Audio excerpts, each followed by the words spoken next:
এক পোশাক এক লক্ষ্য, মহান আল্লাহর দরবারে পরিপূর্ণ আত্মসমর্পণ। সমবেত কণ্ঠে উচ্চারিত হচ্ছে পবিত্র ধ্বনি লাব্বায়েক আল্লাহুম্মা লাব্বায়েক, অর্থাৎ আল্লাহর দরবারে উপস্থিত তার বান্দারা। মুখরিত তাঁবুর শহর মিনার সমস্ত প্রান্তর। বুধবার মিনায় মুসল্লিদের অবস্থানের মধ্য দিয়ে শুরু হলো পবিত্র হজের আনুষ্ঠানিকতা। মঙ্গলবার রাতেই উপত্যকাটির উদ্দেশ্যে ইহরাম বেঁধে মক্কা থেকে রওনা হন মুসলিমরা। এটা ভাষায় প্রকাশ করার মতো অনুভূতি নয়। আল্লাহর প্রতি শুকরিয়া, যিনি আমাকে এই সুযোগ করে দিয়েছেন। দোয়া করি আমার মতো সকল মুসলিমই যেন এই সুযোগ লাভ করে।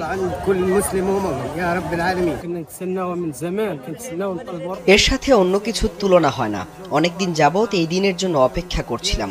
মহান আল্লাহর দরবারে লাখো কোটি শুকরিয়া, তিনি আমাদের জন্য এই যাত্রা সহজ করে দিয়েছেন। পরিবার পরিজন সবার জন্যই দোয়া চেয়েছি।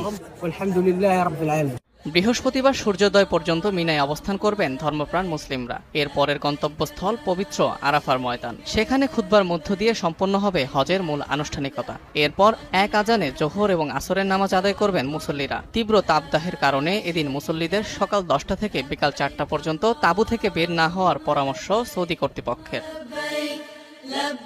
আরাফার ময়দান থেকে মুজদালিফায় গিয়ে রাত্রিযাপন শেষে শয়তানকে মারার জন্য পাথর সংগ্রহ করবেন হাজিরা। 10ই জিলহজ ঈদুল আজহার দিন জামারায় শয়তানকে পাথর মেরে কোরবানি দিয়ে মাথা মুন্ডন করবেন তারা। পরে কাবা শরীফ তাওয়াফ করবেন মুসল্লিরা। 11 ও 12 জিলহজ বাকি আনুষ্ঠানিকতা পালনের মাধ্যমে পবিত্র হজ শেষ করবেন লাখো মুসলিম। এবার হজ পালন করছেন বিশ্বের নানা প্রান্তের কমপক্ষে 15 লাখ মুসল্লি।